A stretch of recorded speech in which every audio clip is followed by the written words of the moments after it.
Greetings from the End of the Kingdom, Series 7, Episode 7. And we've made it to 7 episodes of our epic journey and adventure here down in Cornwall on our 7th night. And our adventure has come to an end. We just literally went down to Land's End to watch the sunset, and we went to our famous rock, and then we went to Dr. Syntax's head, and we were going to watch the sunset and then realised that we could just as easily see it from the campsite, which we've done many times. And as we were walking back from the campsite to the campsite, the sort of thick cloud cover came up over the horizon, not over the sky, just above the horizon, and the sun dipped behind the clouds, so we never really got to see it. And the sun technically is still up, it's just hidden behind clouds, so we don't get to see this wonderful sunset that we want. And as we now, as you well know, last night was our last night in the pod. Now we're back in the good old classic Van Gogh tent. Sorry, hang on, Lucas is talking to me. Just wanted the car key so we could open the car. And now we're just in our tent. So it's a bit windy, but it's not really that cold. So I was sort of walking into a bit of noise on the campsite, and now I'm going to walk back. So if I'm walking into wind, I apologise. There's not much, unless I walk backwards, there's not much I can do about that, unfortunately. Well, actually I could. Okay, so today we just had a leisurely rise, and fortunately there wasn't a huge amount to sort of pack away because we were only in the pod for 3 nights. We didn't need to get any kit out really other than our clothes, and all of our clothes were washed yesterday, as I mentioned. So everything was pretty much packed. It was really quite straightforward and simplistic pack down, really. So it was just sort of tidying up, really. Not that, Lucas and I make a massive mess. We actually don't. So there was not really I wouldn't describe it as a particular challenge in any way. It was very straightforward.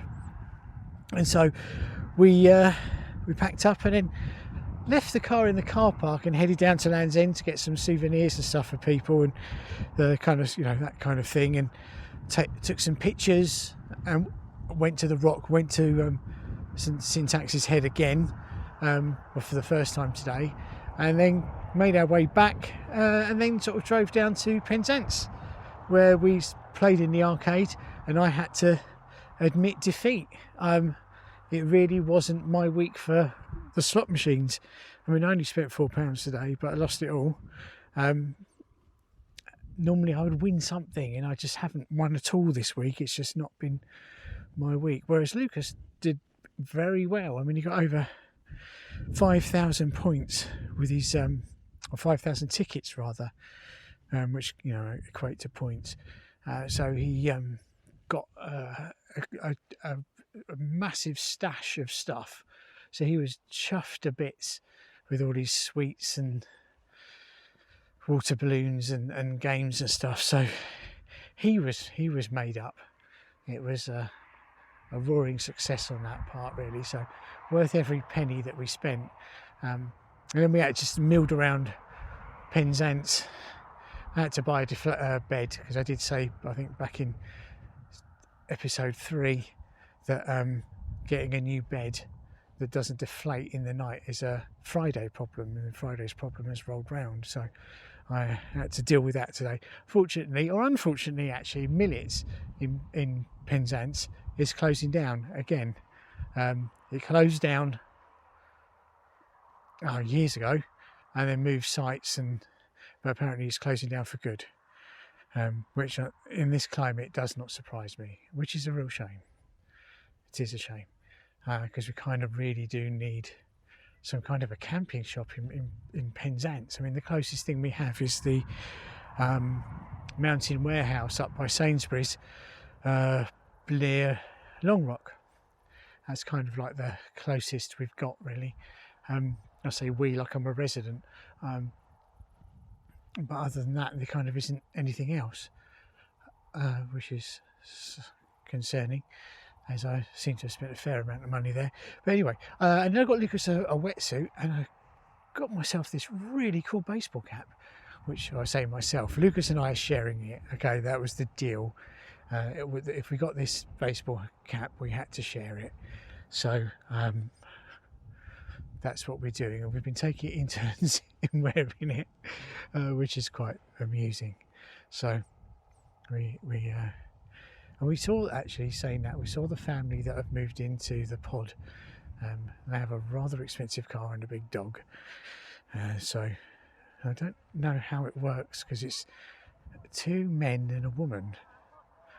So I know it works for me and Lucas. Lucas had the top bunk and I had the double bed, right?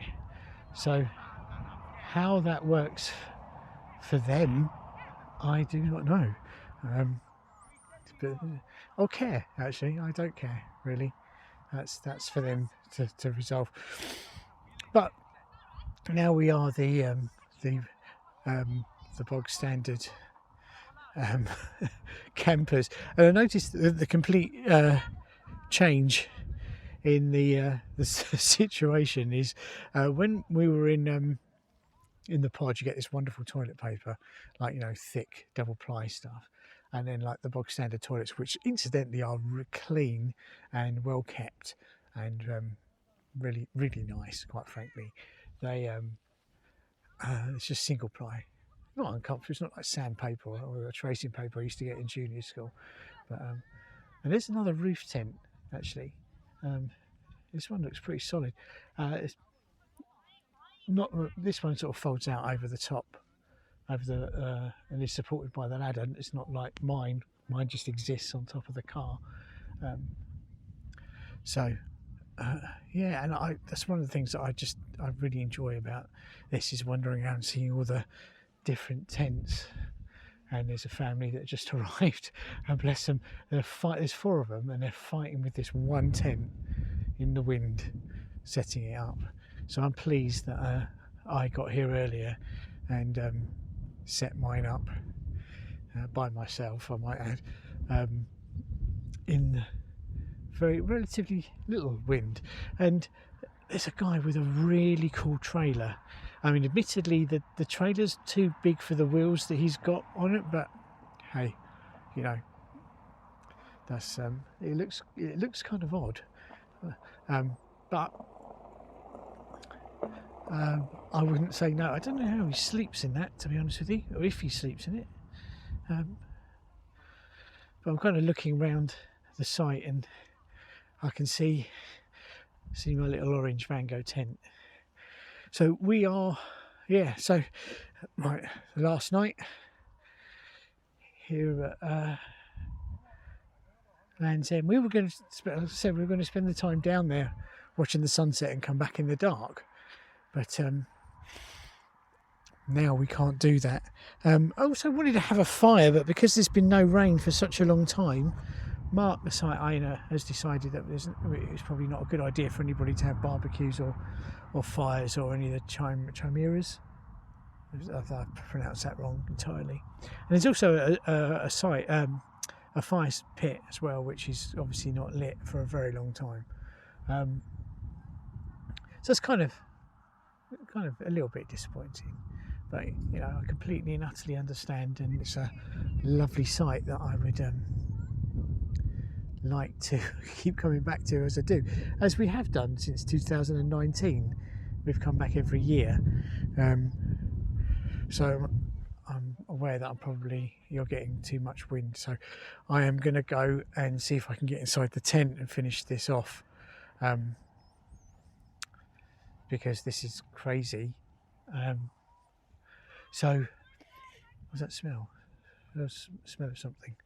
So we yeah, so it's kind of like, even though we're leaving Cornwall, the holiday hasn't finished. We've still got another night tomorrow, and there's still a whole day of adventure tomorrow.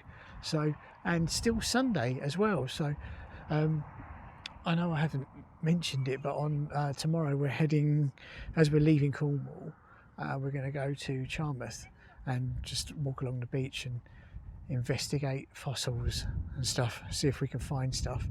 And then after we've done that, we're going to head out to Poundbury, which is that kind of very bizarre English town that is modern but done in an old style, because I wanted Lucas to see that, because when it's, I know they've got Sainsbury's or something, so we'll probably get lunch there, right? And then the New Forest. So the plan is to end up at the New Forest and do what we do in the New Forest, go ghost hunting, I guess, or something. I'm not entirely sure which yet, but it will be something.